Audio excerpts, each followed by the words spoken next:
Hello students, welcome once again to my channel Krishna Singh Dev. तो आज हम यहाँ मिल रहे हैं फिनाले वीडियो ऑफ कॉमर्स का लक्ष्य series.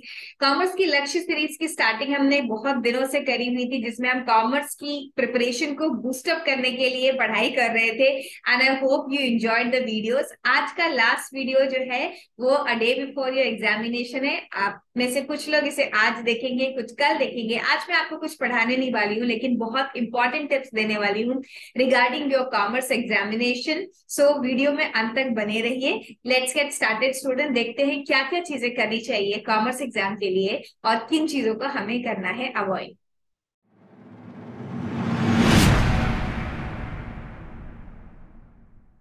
Hello student, welcome once again on my channel Krishna Singhdeo. तो आज हम मिल रहे हैं कॉमर्स एग्जाम के जस्ट पहले।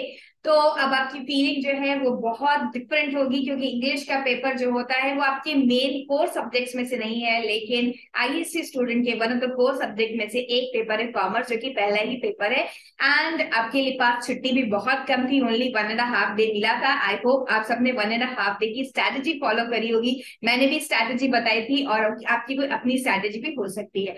आज मैं यहाँ आपको मिल रही हूँ इस बारे में बात करने के लिए कि एग्जाम में कैसे प्रेजेंटेशन करना है। आपको कॉमर्स के एग्जाम की प्रेजेंटेशन के लिए कुछ इंपॉर्टेंट टिप्स इस वीडियो में मिलने वाली हैं, तो बने रहिए अंत तक।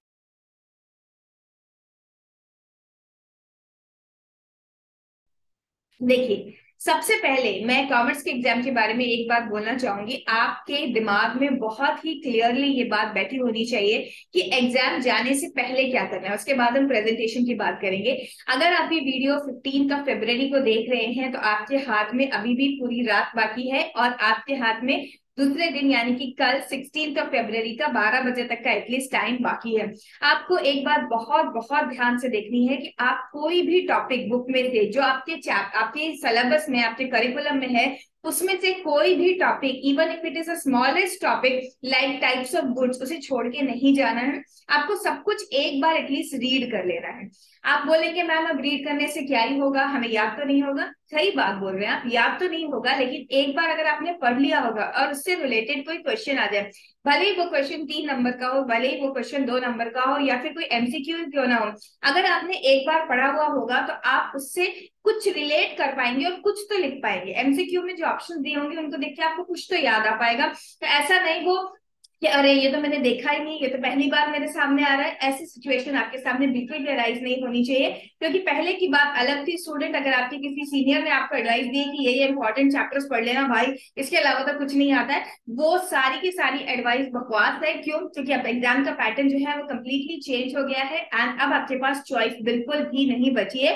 एंड 16 मार्क के एमसीक्यू क्वेश्चंस भी हैं, जिसमें कहीं से भी किसी भी टॉपिक से मल्टीपल चॉइस क्वेश्चन आ सकते हैं। चलिए, ये तो बात होगी एग्जाम के पहले क्या करना है। अब बात करते हैं एग्जाम के दिन एग्जाम हॉल में बैठकर आपको किन किन बातों का ध्यान रखना है। सबसे पहली बात, एग्जाम से एक रात पहले आपकी नींद जो है वो ठीक ठाक होनी चाहिए। अगर आप रात में पढ़ने वाले बच्चे हैं तो आप कोशिश करिए कि आप थोड़ा लेट सुबह उठे। मुझे लगता है एंजाइटी सबको होती है एग्जाम के दिन, बहुत देर तक नींद आने की पॉसिबिलिटी नहीं है, नींद खुल जाएगी डर के मारे, लेकिन फिर भी आप कोशिश करिए कि आप आपकी बॉडी की रिक्वायरमेंट के हिसाब से 6 घंटे या 8 घंटे, जितनी की भी नींद में आपको फ्रेश फील होता है उतनी नींद ले लीजिए। अदरवाइज एग्जाम लिखते टाइम आपको दुनिया भर के एक्स होने लगेंगे, पेन होने लगेंगे, और उस समय आपका जो बॉडी है आपका साथ नहीं दे। ऐसी सिचुएशन ना आने पाए, इसकी कोशिश करिए। Remain well hydrated so that आपको नींद ना आए प्रॉपरली, आप वहां पर प्रेजेंटेशन अच्छे से कर पाए और हर एक क्वेश्चन को रीड प्रॉपरली कर पाए।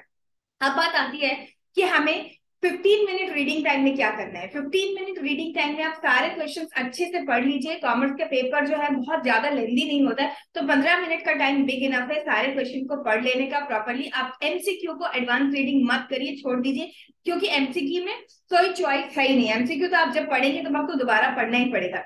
जब आप सारे क्वेश्चंस पढ़ लेंगे तो अगर कोई इंटरनल चॉइस है तो उसमें से एलिमिनेशन आपको जो करना है वो डिसाइड कर लीजिए। एलिमिनेशन मतलब सपोज क्वेश्चन नंबर 5 में एक और क्वेश्चन भी दिया हुआ है, तो आप कौन सा वाला क्वेश्चन अटेम्प्ट करेंगे वो चॉइस बना लीजिए। एंड सारी चीजें डिसाइड कर लीजिए कि क्या क्या चीजें कहाँ कहाँ से आपने पढ़ी हुई है, एक बार रिकॉल करने की कोशिश कर लीजिए। 15 मिनट का टाइम बहुत सारा टाइम होता है, अच्छे से सोच लीजिए उस समय में एलिमिनेशन करना। एंड केस स्टडी वाला जो क्वेश्चन है उसका आंसर आपको क्या लग रहा है, अगर पॉसिबल है तो कहीं लिख लीजिए, otherwise make a mental note.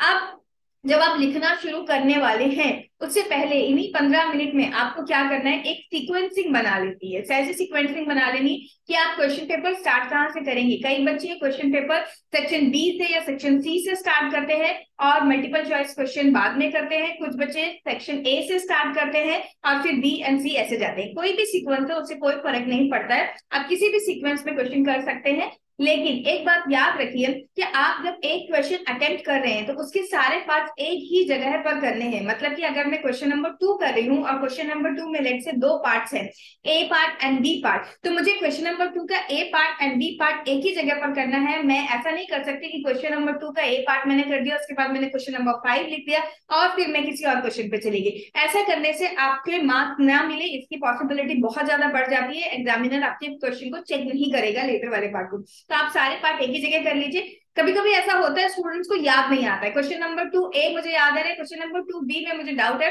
I want to do it later on. कोई बात नहीं, आप पेज छोड़ दीजिए, उसके लिए एक पेज ब्लैंक छोड़ दीजिए, 2 पेज ब्लैंक छोड़ दीजिए और आगे बढ़ जाइए। दूसरी बात जो आपको याद रखनी है वो ये है, हर एक नया क्वेश्चन नए पेज से स्टार्ट होगा। यहाँ पर आपको पेजेस सेव करने की कोई भी जरूरत नहीं है। मैं बार बार ये बात बोलती हूँ, फिर से बोल रही हूँ, सबने एग्जाम फीस पे करी है ना, यस। यहाँ पर आप पेज ना बचाएं, प्लीज उस मोड में ना जाइए।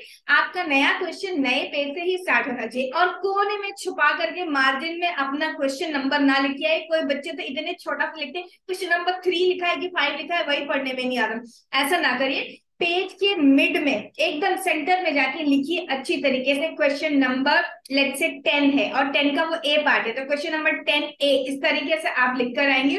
बहुत क्लियरली एग्जामिनर को दिखना चाहिए कि आपके क्वेश्चन, कौन से क्वेश्चन को आपने अटेम्प्ट किया।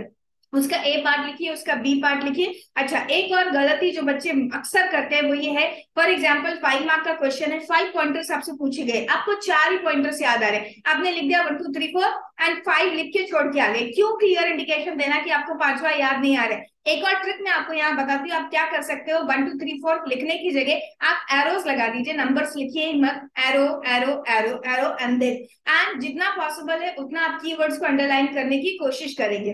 तो बच्चों ये थी कुछ ट्रिक्स एंड टिप्स जिनको आप इस्तेमाल कर सकते हैं while writing your paper. And yes, सबसे इंपॉर्टेंट बात, you have to keep your cool.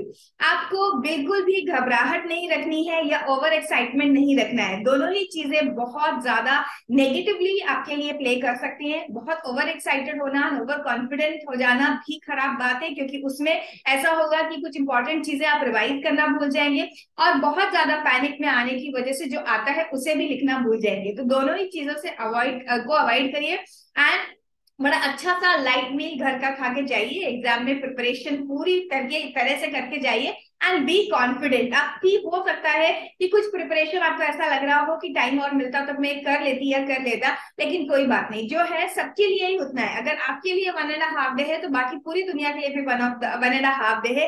And champion वो है जो 1.5 डे का बेस्ट यूज करके एग्जाम देने जा पाए। तो all the best students, check दे फटे एंड यस, बहुत बहुत बहुत अच्छे से करके आइए। मेरी बेस्ट विशेष आपके साथ है।